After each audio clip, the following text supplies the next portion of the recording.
ദൈവനാമം മഹത്വപ്പെടുമാറാകട്ടെ. സമാധാന സന്ദേശത്തിലൂടെ എന്നെ ശ്രദ്ധിക്കുന്ന എല്ലാ പ്രിയപ്പെട്ടവർക്കും വീണ്ടും വരുന്നവനായ ക്രിസ്തുവേശുവിൻ്റെ നാമത്തിൽ എൻ്റെ സ്നേഹവന്ദനം. 41-ാം സങ്കീർത്തനം അതിൻ്റെ 1-ാം വാക്യം: എളിയവനെ ആദരിക്കുന്നവൻ ഭാഗ്യവാൻ, അനർത്ഥ ദിവസത്തിൽ യഹോവ അവനെ വിടുവിക്കും. യഹോവ അവനെ കാത്ത് ജീവനോടെ പാലിക്കും. അവൻ ഭൂമിയിൽ ഭാഗ്യവാനായിരിക്കും.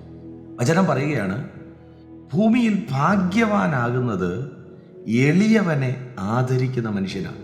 വാസ്തവത്തിൽ എളിയവനെ ആദരിക്കണമെങ്കിൽ അങ്ങനൊരു ഹൃദയം ഉണ്ടാകും. വിശുദ്ധ ബൈബിളിൽ ധനവാനും ലാസറും 2 വ്യക്തികൾ ഈ ഭൂമിയിൽ ജീവിച്ചു. ധനവാന്റെ വീട്ടിലെ വാതിൽക്കലിരുന്ന ഒരു മനുഷ്യനാണ് ലാസർ. വചനം പറയുന്നു, ലാസറിന്റെ വ്രണത്തിൽ നായ്ക്കുട്ടികൾ വന്ന് നക്കുമായിരുന്നു. ഒന്ന് ഈ ലാസറിനെ ഒന്ന് ആദരിക്കാനുള്ള, ഒന്ന് കരുതാനുള്ള ഒരു മനസ്സ് ഈ ധനവാൻ ഉണ്ടായില്ല. ധനവാൻ ഭൂമിയിൽ സുഖിച്ചു, സന്തോഷിച്ചു, ആർഭാടത്തിൽ ജീവിച്ചു. പക്ഷേ തൻ്റെ വീട്ടുമുറ്റത്തുണ്ടായിരുന്ന ഒരു എളിയവനെ തനിക്കൊന്ന് പരിചരിക്കാനോ ഒന്ന് കാണാനോ കഴിഞ്ഞില്ല. എന്നാൽ ഈ 2 പേരും ഭൂമിയിൽ നിന്ന് മാറ്റപ്പെട്ടു. 2 പേരും ഭൂമിയിൽ നിന്ന് മാറ്റപ്പെട്ടു. ലാസർ അബ്രഹാമിൻ്റെ മടിയിലും ധനവാൻ യാതനാ സ്ഥലത്തും പോയി. അവിടെ കടന്നുകൊണ്ട് ധനവാൻ പറയുന്ന ഒരു കാര്യമുണ്ട്: ലാസറിൻ്റെ വിരൽത്തുമ്പ് ഒന്ന് എൻ്റെ നാവിനെ ഒന്ന് നനയ്ക്കാൻ ധനവാൻ ആഗ്രഹിച്ചു. ഒന്ന് നോക്കിയേ, ഈ ഭൂമിയിൽ 2 പേര് ജീവിച്ചില്ലേ? 2 പേരും ജീവിച്ചു, 2 പേരും മരിച്ചു, 2 പേരും മാറ്റപ്പെട്ടു. എന്നാൽ മരണശേഷമുള്ള തങ്ങളുടെ ജീവിതം നോക്കിയേ. ലാസർ അബ്രഹാമിൻ്റെ മടിയിൽ സുഖമായിട്ടിരിക്കുമ്പോൾ ധനവാൻ അവിടെ യാതനാ സ്ഥലത്ത് കിടന്ന് നിലവിളിക്കുകയാണ്.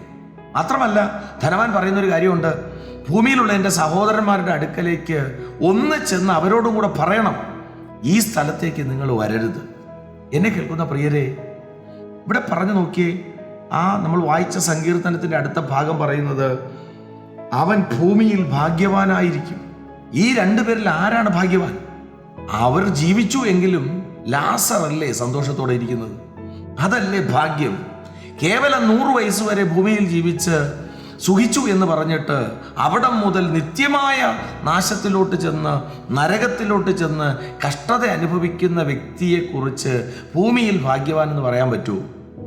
കഷ്ടതയാണെങ്കിൽ പോലും, ഭൂമിയിലെ ജീവിതത്തിനകത്ത് വേദനയാണെങ്കിൽ പോലും, വ്രണത്തിൽ വന്ന് നായ്ക്കുട്ടികൾ നക്കിയെങ്കിൽ പോലും, തൻ മരണശേഷമുള്ള നിത്യതയിൽ സന്തോഷിക്കുമ്പോൾ പ്രിയരെ, വാസ്തവത്തിൽ ഭൂമിയിലെ ഭാഗ്യവാൻ ലാസർ തന്നെയാണ്.